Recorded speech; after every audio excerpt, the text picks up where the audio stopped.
Je lis du livre d'Esther, chapitre 4, au verset 7, ce qui suit. Et Mardochée lui raconta tout ce qui lui était arrivé.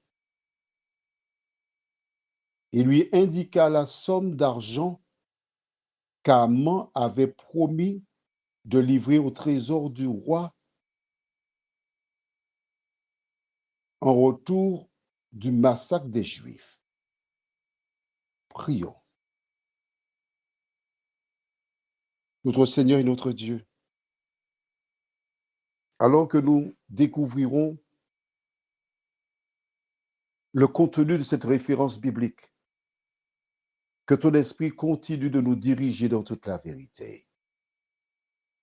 Merci Seigneur pour ta parole. Au nom de Jésus, pour ta gloire éternelle. Amen. Tandis que l'eunuque partit voir Mardochée, Esther cherchait à comprendre, mais pourquoi a-t-il mis ce sac sur lui? Qu'est-ce qui pourrait provoquer une telle situation? Il est à noter que la chose n'était pas encore publique, car la reine n'en savait rien.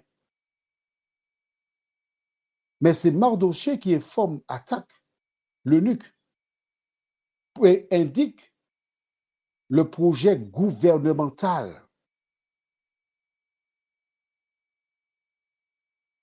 Ce dernier n'a aucune difficulté à comprendre que la vie de Mardochée est en jeu. Je l'ignore parce que nous n'avons pas l'information, mais je suis à me poser la question, est-ce que l'eunuque attaque l'homme de main de la reine Esther? On pourrait le comparer à un des mousquetaires de la reine de France. Est-ce qu'il connaissait le lien de parenté entre Mardochée et Esther? La Bible ne le précise pas, donc nous ne pouvons pas en parler. Mais je pense qu'il a donné dans les moindres détails les formations du complot qui tramait contre les Juifs. Il donna le montant qu'Aman avait proposé de remettre au roi. Nous n'avons pas tous les détails, mais nous notons une chose.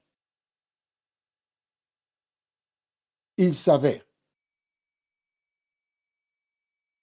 que cela venait d'Aman. Il savait aussi que c'était par vengeance qu'Aman avait mis en place ce stratagème parce qu'il ne se prosternait pas devant lui. Essaie d'imaginer le stress de cet homme qui, tout en reconnaissant qu'il avait agi selon la parole de Dieu, mais en même temps, il réalisait que son peuple, le peuple dont il était un membre, des milliers d'innocents sont sacrifiés, seraient mis à mort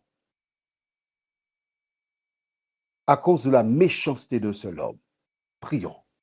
Notre Seigneur et notre Dieu, nous te remercions pour la parole. Ce qui se passe là pour les Juifs arrive aussi dans la vie de tous les jours pour des familles, des personnes, quand des méchants décident de faire le mal. Merci de nous aider, Seigneur, chaque jour à rechercher ta parole, à rechercher ta volonté, à faire le bien, car nous avons à l'esprit cette parole où tu déclares, ce qu'un homme aura semé, il le moissonnera. Merci pour ta présence, Seigneur, dans nos vies. Merci pour la parole qui nous empêche d'agir contrairement à ce que tu nous demandes, nous t'en prions. Au nom de Jésus et pour ta gloire éternelle. Amen. Je te souhaite une bonne nuit.